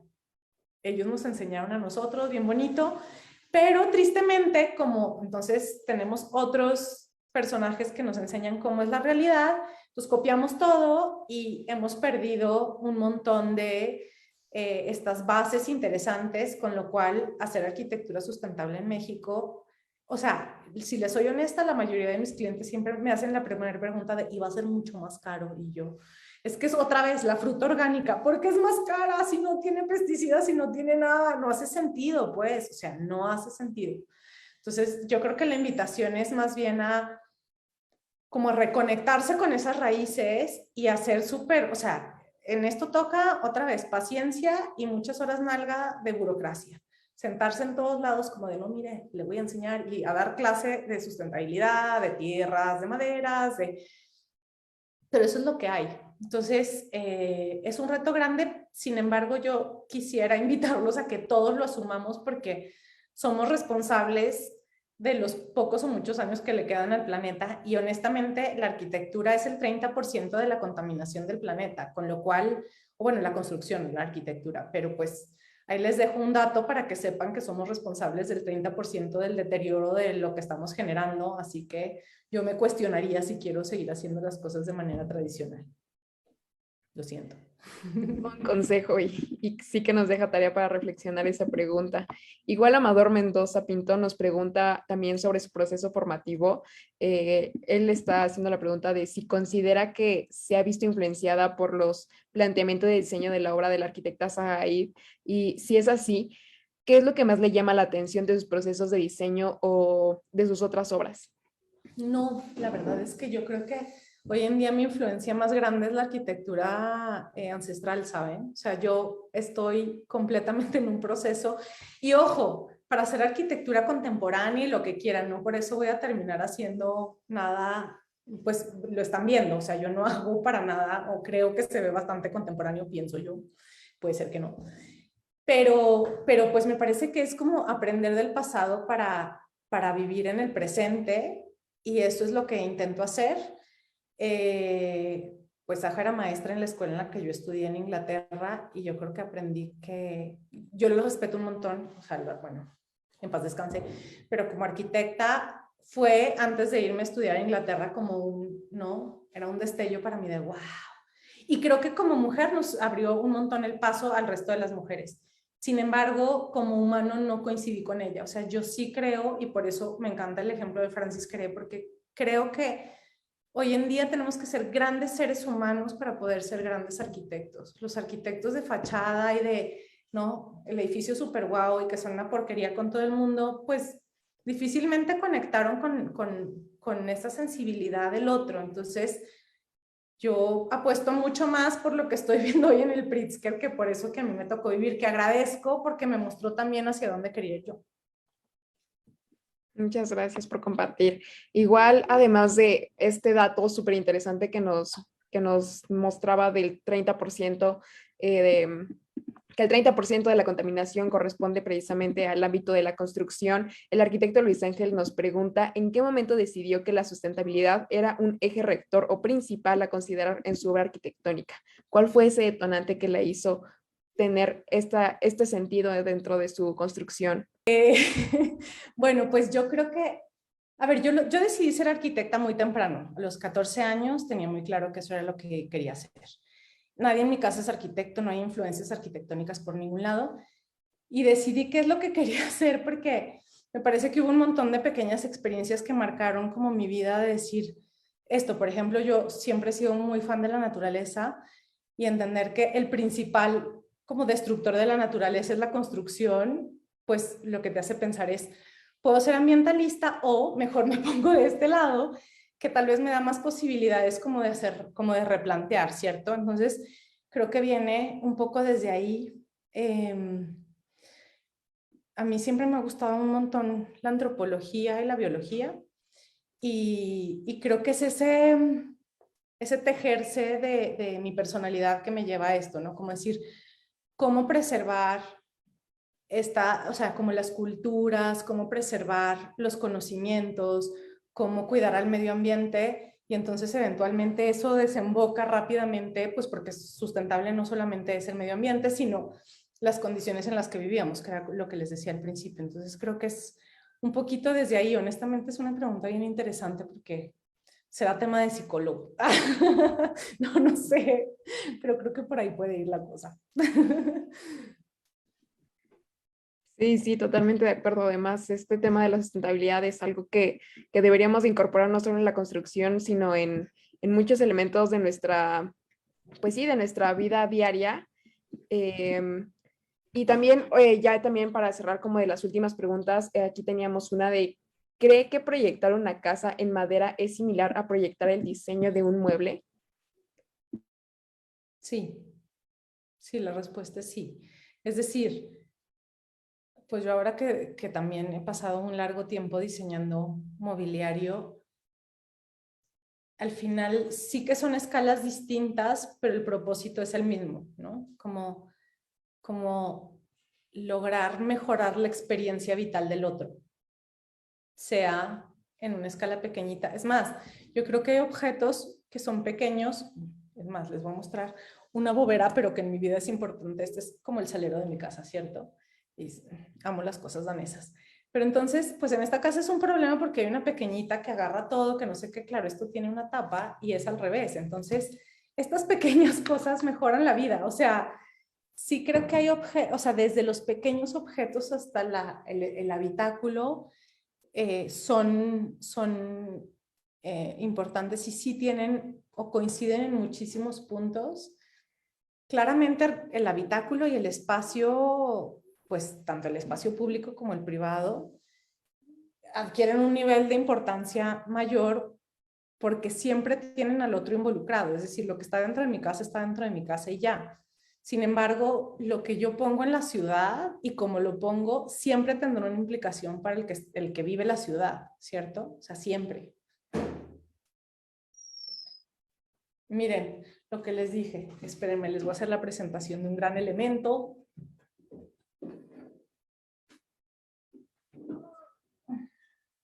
Miren, y esto se llama maternidad. Les hola, yo soy Cayetana y me estoy durmiendo. Sí. Eso, hola, súper. Bueno, chao. Adiós, pitulina. Chao. Ahí voy. Ser mamá. Sí, justo también Susana López González te decía, me encanta lo que comentas acerca de la maternidad. Igual, nuestra asistente Irma, bueno, refería que el empleo de la madera en la construcción suele demandar mucho mantenimiento. ¿Tú tienes alguna estrategia que nos puedas compartir o que implementas en tus proyectos para mitigar esto y hacerlo atractivo también para el cliente? Es que yo creo que esos son mitos con los que crecimos, ¿ven? O sea, me parece que la industria de la madera hoy tiene un nivel de sofisticación tan avanzado que los proyectos, o sea, solo les quiero contar como, si ustedes ven las casas de los Alpes suizos que tienen unos inviernos aterradores y unos veranos con un solazo, son en madera. Y son en madera desde siempre. Entonces, no es el material, sino el uso que le hemos dado. Y hoy en día sí que tenemos, o sea, la tecnología está, si ustedes ven las pruebas ignífugas, que son las pruebas de fuego, es mucho más fácil que se queme el metal que una madera tratada. Y en ese paragón, pues también los materiales o la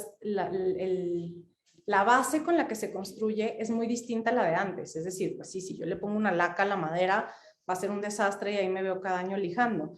Pero si yo uso estos productos, o sea, Noruega, Italia, tienen unos productos fantásticos, tampoco excesivamente caros, que son sostenibles, que dejan que la madera respire, que es importantísimo, que hacen unos sellos fantásticos y que implican mantenimientos de cada 5 años como cualquier casa tendría. O sea, cualquier casa la tengo que pintar, que tampoco son más caros que eso. O sea, que en verdad ya tienen como una consistencia y una lógica muy parecida a lo que conocemos como mantenimiento tradicional.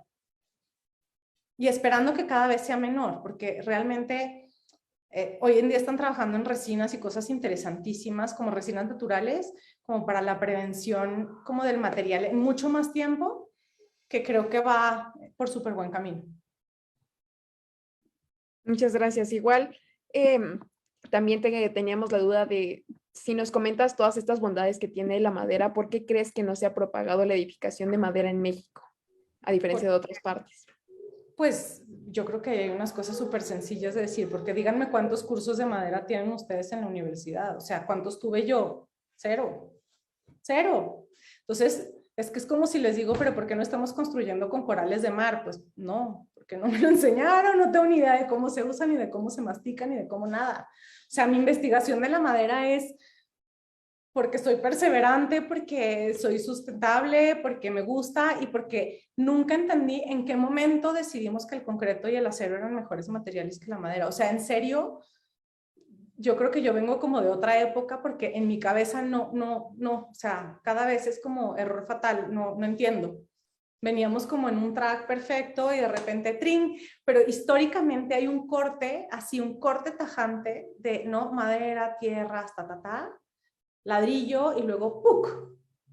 Es más, hoy en día, si uno intentara, bueno, cimentaciones, podrías meter en piedra y luego en acero y concreto, ¿cierto? No hay otra cosa. No hay otra cosa. O sea, no hay manera de que te aprueben una licencia de construcción si no llegas con esas dos propuestas. Así llegues y les digas, no, miren, este material, no está en el manual de construcción, entonces no nos lo enseñan en la escuela, no está admitido en los manuales de construcción. Implica, o sea, este cliente de 2 años de licencia de construcción, o sea, vaya paciencia, ¿cierto? Cualquier otro te manda por un tubo a los 3 meses, es porque se creyó nuestra historia, pero es que todo está hecho un poco como para hacer la situación sostenible y de manera difícil. Entonces, pues toca ir cavando escuela, pero pues más ricos si empiezan desde ya a que les toque como a mí cavar piedra después, ¿verdad? Sí, muchas gracias. Y bueno, ya para cerrar y antes de pasarle la pregunta, bueno, más bien ya la batuta a Abril, tenemos aquí una pregunta muy importante. ¿Cómo usted considera que se podría enriquecer y complementar el programa que ya plantea el concurso de Espacio Raíz? Y además, ¿cuáles son sus consejos para que las personas y los estudiantes participemos, nos involucremos y sobre todo que usted ya ha sido jurado, cuáles son algunas claves que nos recomienda para adentrarnos a estos concursos? Yo la recomendación más grande que les, o sea, qué pena que sea tan necia, pero mi recomendación más grande es que hagan, o sea, trabajo participativo. Vayan y háganse, si quieren, háganse grupos de enfoque con mamás, vayan a los parques, hablen con la gente, siéntense con los niños, vean qué es lo que hacen. O sea, sentarse con los niños les juro que les va a mostrar un mundo muy distinto. Se los digo desde ya, no como mamá, sino, se los dije, la guardería me cambió la manera de ver el mundo y nunca regresó a ser normal. Entonces, creo que esa posibilidad de abrirse a escuchar y a entender, o sea, no es como ir y sentarme, me da una entrevista 5 minutos, muchas gracias, qué bonito, adiós. No, es de verdad tomarse el tiempo, tratar de entender las dificultades y mientras más logren entender el ejercicio, más va a cambiar su programa. O sea, yo cuando leí el programa decía, uy, yo le pondría esto, pero ¿por qué le pondría o le quitaría esas cosas que tampoco les voy a chismear? Porque esa es mi experiencia, ¿me explico? Y me parece que lo que tienen que lograr para enriquecer el programa, quitarle o ponerle cosas justificadamente, es hacerse de esa experiencia y tratar de buscar toda la diversidad posible, porque aparte, yo creo que nosotros somos como muy cómodos, entonces tratamos de entender las realidades como desde nuestro microcosmogonía. Entonces, claro, voy y le pregunto a mi hermana, a mi tía y a mí no sé qué, que tienen un pequeño hijo. ¿Y tú qué harías?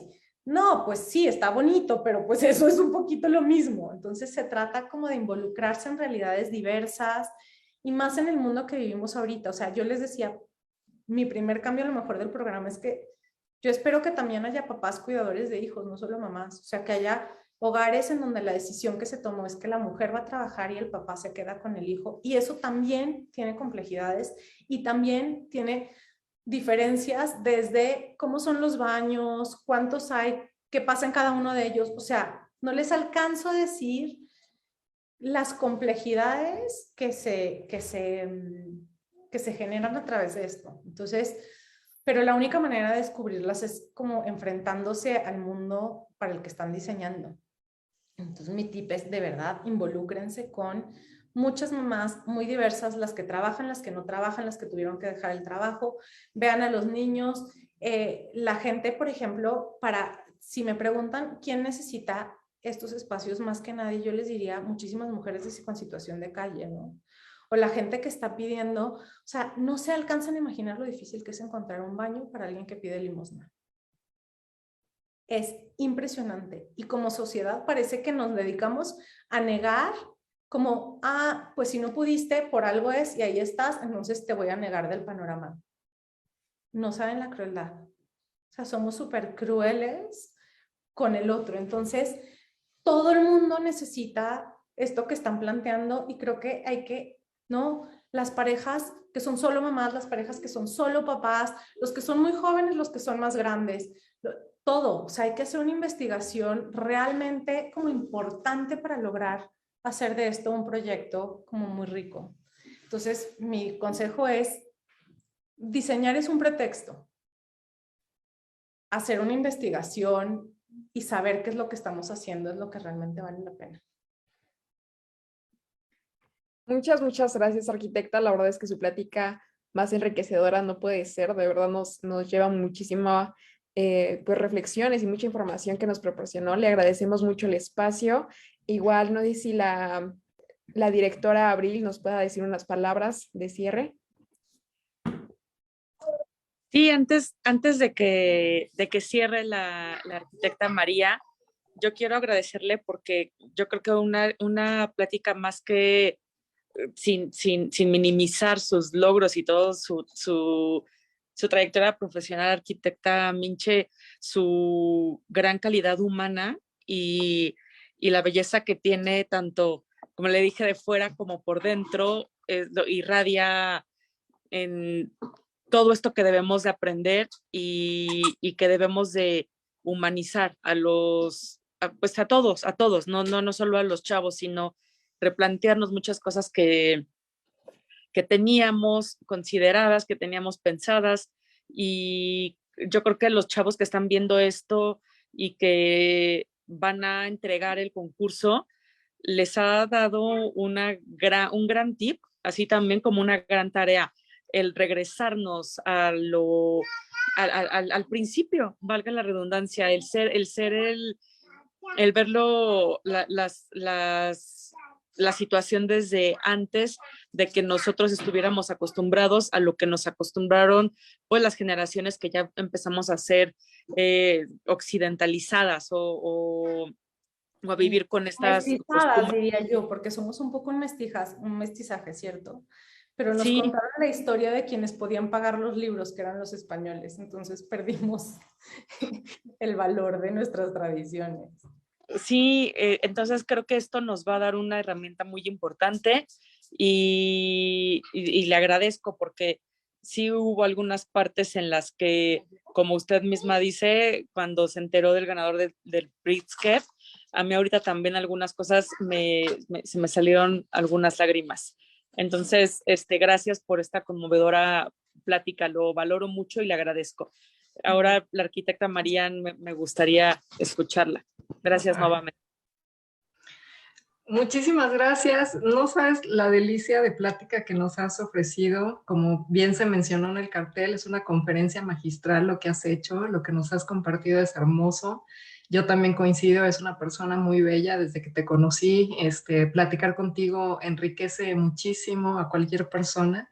Y nos has compartido pues muchísimas anécdotas muy valiosas, me hiciste reír también muchísimo con varias cosas que te han pasado y me da muchísima alegría pues que hoy nos hayas compartido toda esta trayectoria de tu obra arquitectónica tan linda, tan cuidada, tan preciada y me da muchísimo gusto que no hayas perdido, a pesar de las frustraciones, que no hayas perdido esas ganas de construir la casa en madera. Yo estoy segura que a partir de esta obra que se ve lindísima, te van a llegar muchísimas más oportunidades. Así es que gracias, Minche, ha sido una plática muy, muy linda, muy inspiradora. Yo creo que también para todos los estudiantes de arquitectura que están concursando, yo creo que abre las puertas a muchas otras cosas de las que ahorita habían pensado o proyectado. Sabemos que tienen que entregar este concurso en 15 días, pero no, o sea, vale la pena que a partir de esta conferencia ustedes replanteen. Yo creo que hay muchas cosas que tomar en cuenta de los materiales, de la sustentabilidad, de los espacios verdes, abiertos, de la naturaleza del sitio, de hablar también de muchas cosas como la diversidad que existe, ¿no? O sea, ahorita este mes para Fundar MX ha sido destinado a celebrar la equidad, el que haya equidad. Y es un tema que hablamos mucho hoy, pero también algo que es importante para la equidad es permitir la diversidad. Y ahí es donde nos encanta, yo creo que a todos los que hemos sido jurados en alguna ocasión, ver la diversidad de las propuestas y de las personalidades que hay detrás de ello y que ustedes se sientan libres de plantear lo que crean que es lo mejor para una sociedad actual. El programa arquitectónico que plantea el concurso pues está muy definido con la ludoteca y los espacios y el baño familiar y o sea, ya lo determina bastante, pero ¿qué tal si pueden ofrecer ustedes todavía más? Yo creo que en los últimos años, varios de los concursos más pues renombrados a nivel internacional los han ganado arquitectos que no han hecho lo que decían las bases, que han planteado lo que a partir de la investigación y de las necesidades reales de una ciudad o de una sociedad, han planteado algo que nadie se esperaba, ¿no? Que de plano se salieron de la regla y han ganado, ¿no? Museos, edificios de tipologías muy diferentes porque se han adaptado mejor a una realidad. Y bien es cierto lo que dice Minche, ¿no? No son solo las mujeres, la mayoría que tiene que tener a cargo también el cuidado de sus hijos y el sacar adelante todo, ¿no? Trabajo e hijos. También hay muchos hombres que están viudos con varios hijos que cuidar y también hay muchos hombres abandonados que parecieran no ser la regla, pero existen y también es interesante, pues, ¿qué pasa con el proyecto que están haciendo ahorita? Si hubiera ese porcentaje que también se sume a participar en un edificio como el que están proyectando. Entonces, esta plática de verdad que ha abierto muchísimo las puertas a pensar en muchas cosas, a pensar diferente, a sensibilizarnos con la cultura, con los materiales. Y pues yo creo que no podía haber sido más inspirador. Te agradecemos inmensamente, Minche, tu plática, tu obra, tu manera, como por aquí viene algún comentario, una plática muy honesta, muy, muy amena, muy agradable, en donde nos transmites pues no solo la arquitectura, sino la humanidad que hay detrás de ella. Entonces ha sido un placer, muchísimas gracias también a ti, doctor Abril López Villeda, por encaminar este concurso en su convocatoria número 21, que esperamos ver proyectos padrísimos, nada mejor que el que participen realmente. Bien lo dijo Minche, ¿no? Yo también he participado en muchísimos concursos y no ganamos. Y sin embargo, a veces dices, ya no más, pero luego uno dice, hay que participar, porque realmente ahí es donde conoces a otros equipos de colaboración que sí pueden funcionar en proyectos reales. Ahí es donde te abres a otras posibilidades, a ver cómo proyectan otros también. Y realmente se vuelve una experiencia muy, muy, muy buena, ¿no? Para cualquier profesionista. Entonces, me da mucha alegría que ustedes estén participando y pues nos va a encantar ver quiénes ganaron el próximo 7 de abril. Muchas gracias a todos por su presencia esta noche. Ha sido un placer que nos acompañen, tanto aquí en el Zoom como en el Facebook. Y pues gracias también por todos sus comentarios. Ha sido, verdad, una tarde muy agradable. Muchísimas gracias, Noche. No solamente perdón por la interrupción, pero no solamente nos acompañaron por Zoom o por aquí, sino que me están llegando ahorita mensajes de como ya estamos en el intermedio entre lo presencial y lo en línea, muchos maestros dieron su sesión con la clase dando esta plática. Entonces, no solamente nos dio la plática a los que estamos aquí o a los que vimos el número que estábamos aquí en Facebook, sino que también se impartió su plática en varios salones de clases con más estudiantes que están participando en el concurso. Solo para decir eso, y al contrario, gracias a usted como siempre, arquitecta María, a usted, arquitecta Minche, y a todos los participantes que están viéndonos. Si gustan ahora cerrar. Gracias por la escucha y el espacio, y gracias por la invitación. Para mí siempre es un honor y una responsabilidad inmensa, porque pues es una hora que ustedes invierten de su tiempo, así que yo tengo el deber de al menos aportar, espero que algo pequeñito. Muchísimas gracias. Muchísimas gracias, arquitecta. ¿Hay algunas redes sociales en las cuales nos pueden mencionar para seguir su trabajo? Bueno, yo estoy justo haciendo una mutación de redes sociales, pero lo que sí puedo pedirles es que me sigan a mí, que estoy como en todos lados, y como Minche Mena les informaré, porque estoy haciendo una transición en Instagram entonces pronto habrá novedades bien bonitas. Entonces, temporalmente ahí, luego les anuncio ya la vía a la cual pueden seguir sobre el trabajo. Bueno, muchísimas gracias. Pues damos cierre a esta conferencia magistral por la arquitecta Minche, en el marco del 21º concurso académico de escuelas de arquitectura de la UIC. Entonces, sin más, no me queda más que agradecerle su presencia y esperamos verla en otra ocasión. Muchísimas gracias.